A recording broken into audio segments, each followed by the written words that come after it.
Welcome to the segment of the classic mother sauces. My name is Chef Stanley Weaver here at East Mac High School, and today we're going to be looking at our classic bechamel sauce. So when making any of your classic mother sauces, they always start off with a base liquid. So with our bechamel, it starts off with milk as our base. With our bechamel, the very first thing we need to do is make sure that we start our onion that is going to be flavoring our bechamel. With that, we want to just cut our onion into quarters because we're just going to use 1/4 of it.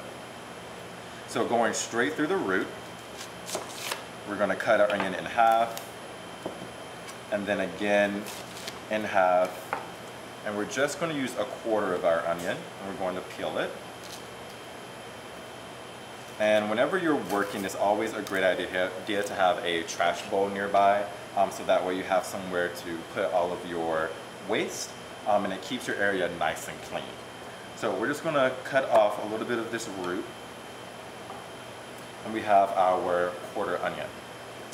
In our 1/4 onion, we're going to put a bay leaf, and we're going to hold our bay leaf in our onion with a clove, just like that. And we're going to put 2 in. So this holds our bay leaf in with our onion, and we get the aroma and that flavor from the clove, and we get ready to take it out of our out of our sauce. This is an easy way to take everything out at one time, discard it, and then we can continue with making our bechamel. So this step is done. We're ready to start. So with our bechamel, our thickening agent that we're going to start off with is called a roux. And when we're making a roux, it can happen in 3 different stages. You can make a blonde roux, which is cooked a very, very short amount of time so that way it doesn't develop any color. You can have a light roux that develops a little bit of color, and then you can have a dark roux that develops a lot more color. The different levels of color is going to be based on what you want the color of your sauce to be. For our bechamel, it's a very classic white sauce, so we don't want any added color to our bechamel. So we're going to start off with our equal parts butter and flour. We're going to put our butter in and immediately let that start to melt. We're going to swirl it around a little bit to help it out.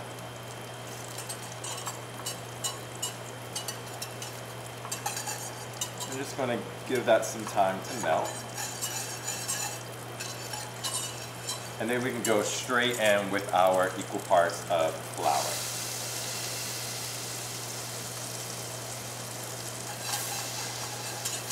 So again, we're making a blonde roux. We do not want to give it much cooking time because we don't want any added color to our bechamel. So just enough to get our butter and flour incorporated, and then we can go straight in with our milk. When you're making a bechamel, it's going to be preferred that you use whole milk. You can make a bechamel with 2% or 1% or skim milk, but it's always going to be preferred to use whole milk. You want that little bit of added extra fat content in your milk for your bechamel. So we want to make sure that our roux is nicely mixed into our milk. We don't want any flour clumps. And then we're going to add in our onion. So for our onion, we're just going to let it sit and steep into our milk, just for a little while to start to develop those flavors of the onion, the bay leaf, and the clove. So usually you will let this just sit here and simmer for about anywhere from 10 to 15 minutes, so that way you can really get that flavor infused in your milk. It's very important during this time to not bring your milk up to a boil.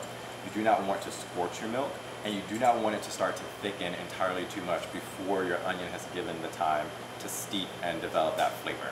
So you want it to be a very nice, gentle simmer for that, so that way you can give your onion that time to steep and develop those flavors.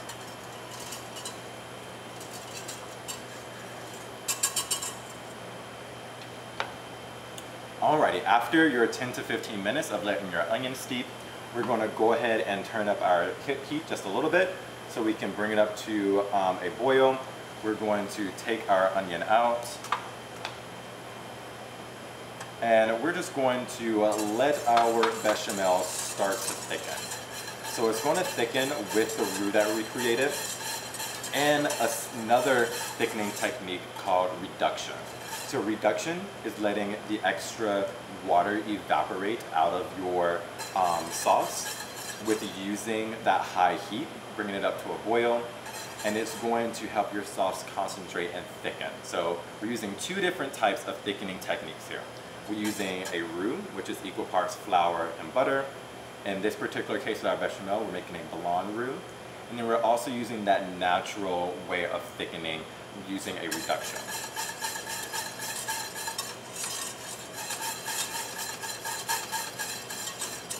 So you want to constantly whisk your bechamel. You can see that since we're using dairy, or we're using milk as our base for our bechamel, a lot of times as it comes up to a boil, it'll start to rise to the top. And you want to make sure you're really paying attention to that because it will overflow. So you want to make sure that you're constantly giving it a stir, monitoring your heat, and allowing your sauce to thicken.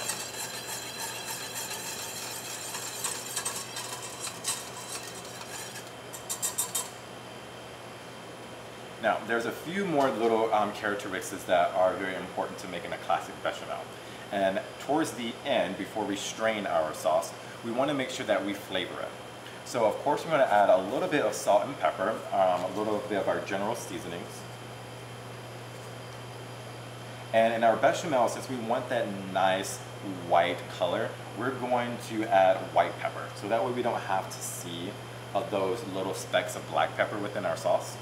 We want to keep it that nice, pure white color. So we're going to use some white pepper.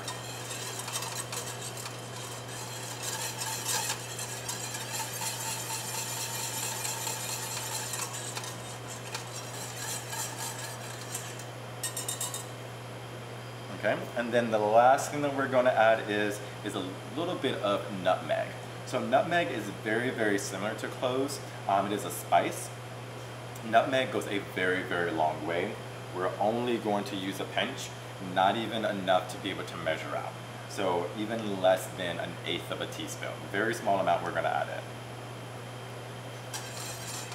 All right, so we're going to give our sauce a nice whisk, making sure that we're scraping down the sides. We don't want anything burning on the side of our pot. Making sure that we're getting the bottom, make sure there's nothing stuck to the bottom of our pot as well.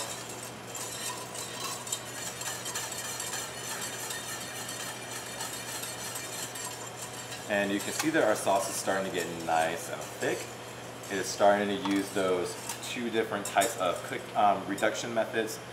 We have our reduction of evaporating that extra liquid out of our sauce, and it's concentrating it down.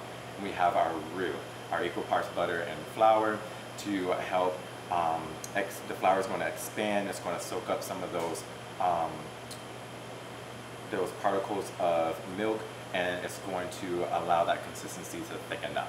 So we really want to make sure that we are checking the consistency, and we're looking to make sure we get to that desirable moment. The way that we check our sauce work for consistency and make sure that it is at the nice smoothness and thickness that we want it to be, we use the culinary term called nappe.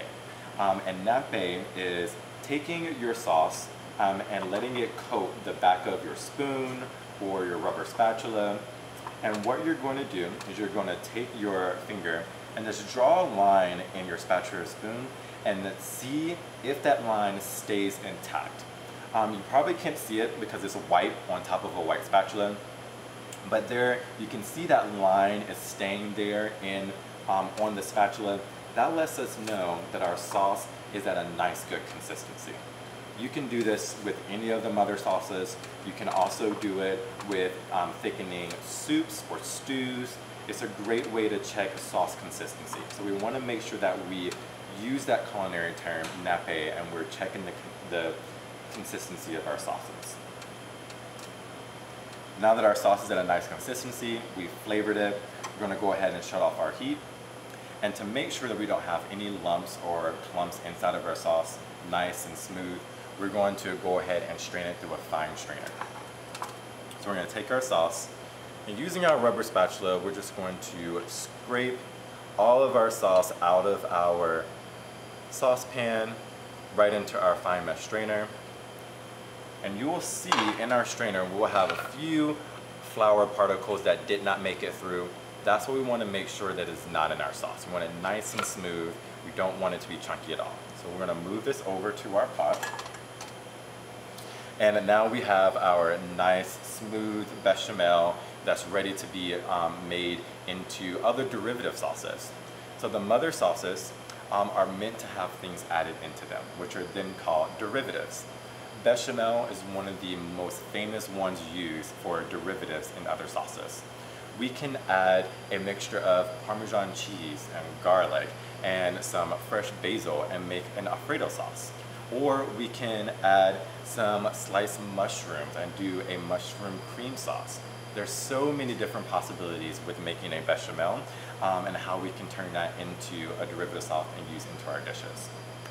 So again, classic bechamel, starting off with that base of using milk, using our onion, clove, and bay leaf to add that flavor to our milk, making sure we don't bring it up to a boil. We want it at a nice gentle simmer. We take it out, bring it up to a boil, allow our roux to activate and start to thicken our sauce, and also using that combination of the reduction technique to also help in aiding that thickness. Then going through, checking for seasoning, salt, using white pepper over black pepper, so that way we have that nice white color to our sauce, adding a little bit of nutmeg for that little extra flavor, straining it, and you are all set with your classic bechamel.